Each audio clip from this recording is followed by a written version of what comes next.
Good afternoon, everyone. Welcome to a new episode of Spilling Tea. I am your host, Tiffany Daniels, and today, like promised during the live stream, we're going to be getting into a little bit more about ABA. What is ABA, you may ask? ABA is also known as Applied Behavioral Analysis. I believe that's the full acronym. We're going to be taking a look into some stories from some autistic folks. We're going to go over what it actually is, what they're trying to say it is now, and why even this so-called softer, gentler ABA is still abusive and still bad. So, let's go ahead and get this started. This thread was done by somebody in the actually autistic hashtag community called Autistic person. And this person has a lot of information about ABA. So if you would like more information, please go ahead, follow their Twitter. It's right here at Autistic person. Okay. So let's pull up here. This is from Quality Goblins, Ottomans, and Frameworks. I had forced ABA. I had rewards for acting neurotypical. Rewards can be literally simply using the bathroom or getting to eat lunch. I'm not kidding. For not stimming, etc.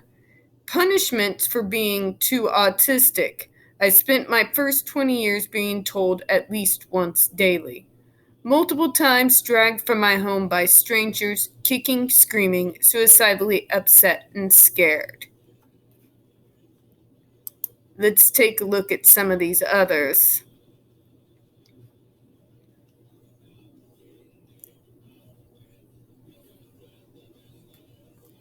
Okay. This is from Akalia Baronet. She says, I blocked out memories of ABA for years. I recently started getting flashbacks of ABA.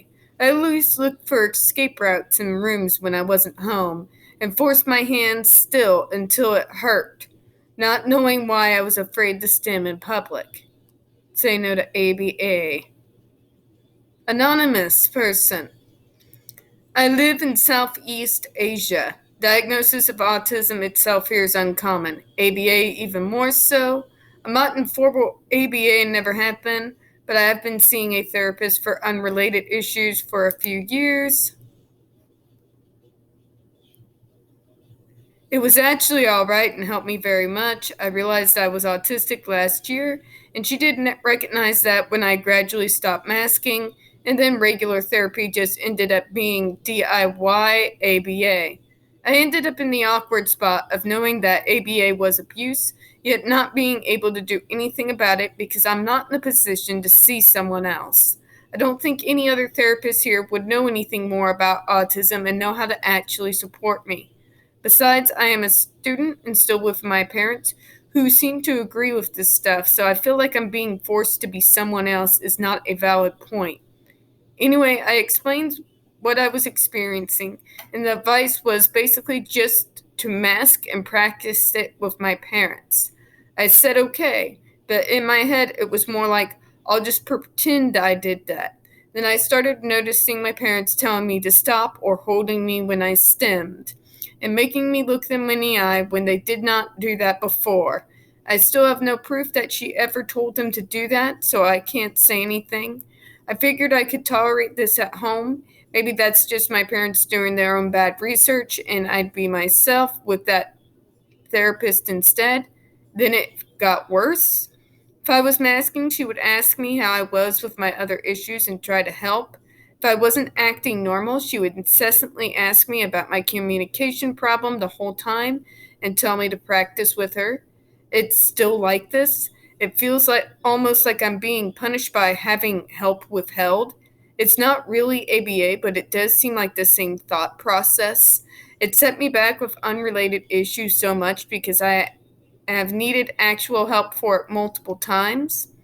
When I was way too stressed to mask, yet when I tried to steer the conversation toward it, I'd be told not to get off topic and that it's not important for now. I'm terrified discussing anything with people because it gives me the feeling that it will be used against me.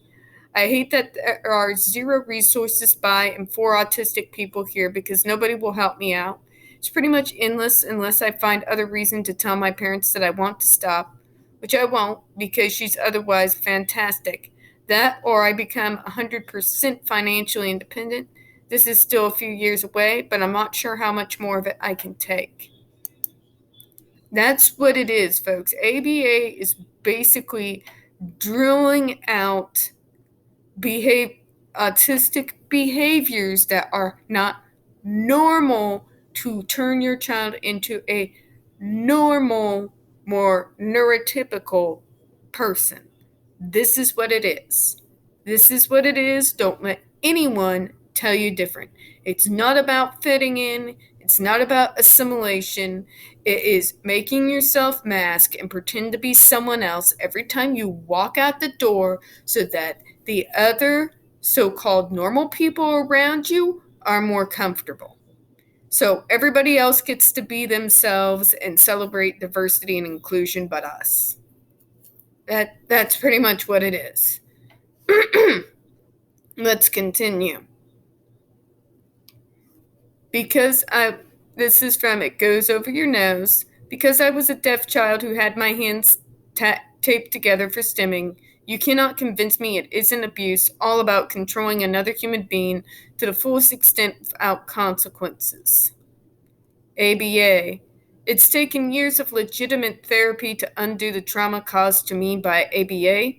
I'm beautifully autistic, and that is never something you should try to erase from a child. The only thing I got from ABA was crippling anxiety and self hatred.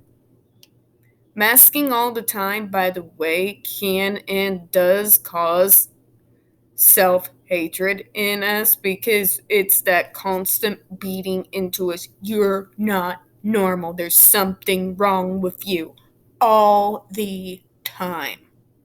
All the time. Just wanted to go ahead and add that there.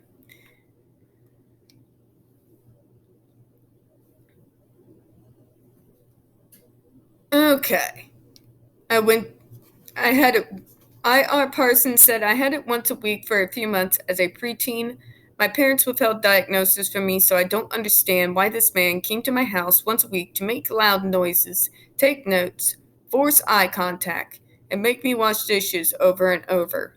For some autistics, I'm not necessarily myself. This is not necessarily the case with me. I can at least make limited eye contact, or otherwise, I kind of look right here for some folks, but for some autistics, making direct eye contact, especially for extended periods of time, is feels downright physical painful.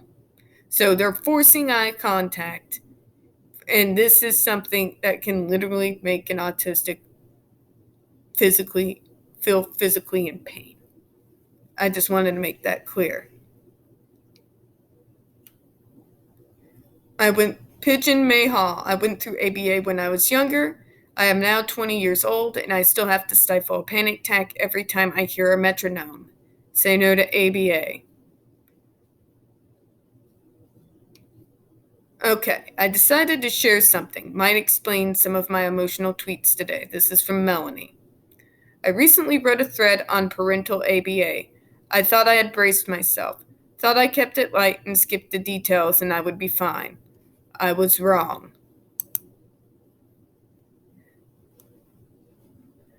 I have been raw and on edge ever since I started mentally composing that thread.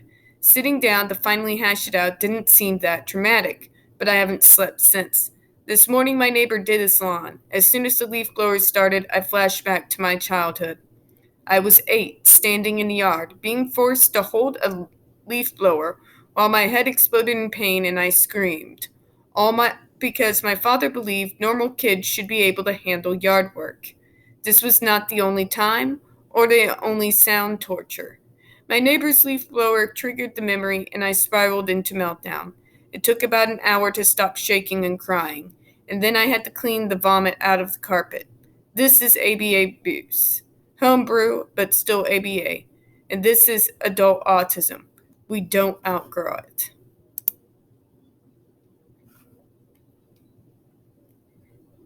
Elegant Alan Bitch says, say oh to ABA because it's literally conversion therapy, torture for autistic people, especially used on children to make them conform and suppress their natural autistic behaviors. It needs to end. Okay. This is from Autistic Person. This is another story. My parents loved me a lot, but for some fucked up reason, they essentially ABA'd me by themselves. My dad would give me foods that he knew I couldn't eat, thinking I was just acting entitled or something, and forced me to either eat it, we're going on here, or not eat for the rest of the day.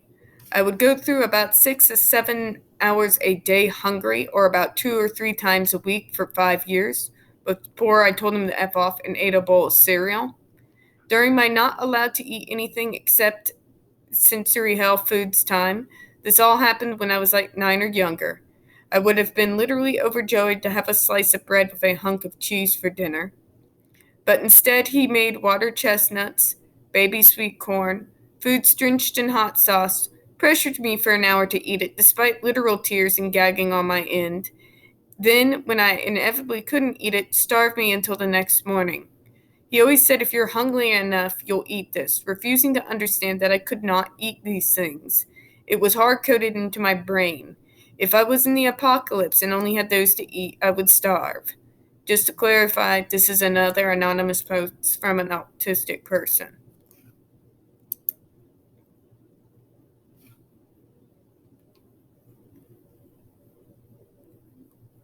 This is from Art Twink. You know what ABA gave me? An immense guilt every time I give myself a reward without completing a task first. And by rewards, I mean things like going to the bathroom, eating, doing anything other than keeping my body very still. Exactly that. This is from another anonymous autistic person. My mom worked for the school district for many years as an ABA therapist. I was not formally diagnosed until the age of 24. Now that I have understanding of ABA, it's clear my mom used those techniques on me knowing I was autistic and refused to get me a formal diagnosis. She also used some pretty dangerous holding techniques when I was a kid and teenager. I don't even understand how to explain what was happening for anyone to understand it was abuse. Another thing about ABA, guys, it teaches compliance. It teaches obedience without questioning, which is very dangerous in the world we all live in now. At Amendum, it took me a long time to recognize that what I experienced was abuse. The training started so early and was so through that it just was how things were. Not all autistics who have been through ABA are able to see that yet.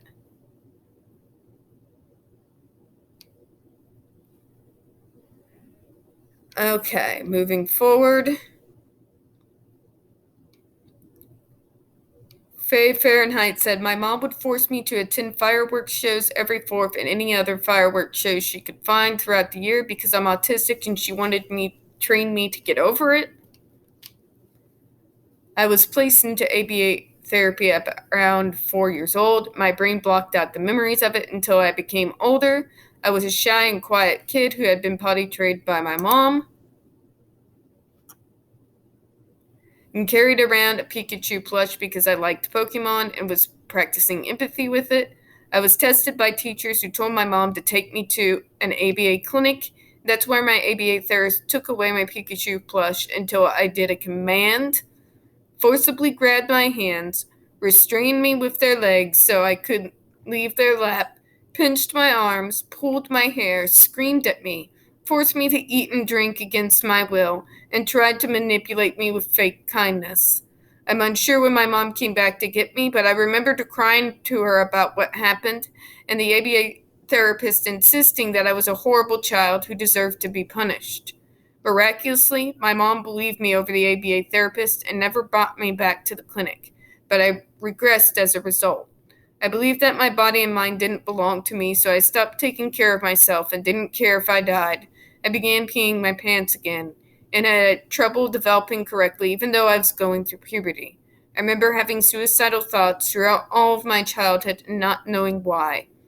My brain still feels a bit fuzzy about what happened, so it's most likely I experienced ABA a lot longer than I thought I did, because I remember playing with blocks by myself as the teachers diagnosed me as autistic, and they acted as if I couldn't hear them. They told my mom that I refused to play with other kids, but what really happened was I left the kids alone, as willing to let them ask if they wanted to play with me. Even when I was young, I thought it was rude to force myself to play with strangers who didn't know me and were doing their own thing. I also remember being scared of the ABA therapist.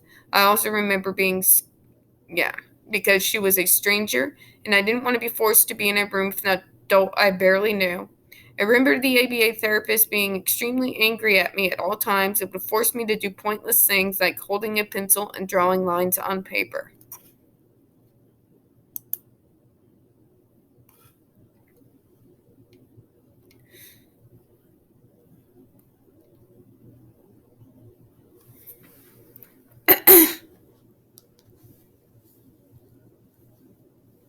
Okay, another anonymous autistic person. We're going to go through this last one and then we'll go ahead and talk about it. Anonymous autistic person. Even though ABA isn't a thing here in New Zealand like it is in the States or elsewhere, my parents got in with the Autism in the Parents Mailer, which advised them and my teachers to use ABA methods on me. They would ring my friends' parents to make sure they knew about me so they knew that they were getting into. So many people are affected by ABA than those in formal treatment. All right, guys. So obviously, you can take a look at what ABA therapy actually is as opposed to what they're trying to tell you it is. They can tell you it's friendly, it's gentler, it's not what it once was. But, folks, it teaches two very dangerous things right down to this very day. It teaches obedience and compliance without question, and it teaches the autistic to basically hate themselves, to hate who they are as an autistic person to the point that they are constantly masking and pretending to be someone else all the time, just simply so that the rest of the outside world is more comfortable. It is conversion therapy for autistics. It is abusive, it causes depression, PTSD, amongst many other issues, as you've seen in this thread. So, this is why the autistic community is very much against ABA. And the sad fact of the matter is, when we write these threads, a lot of times what we will get from ABA apologists is that it's not the same anymore.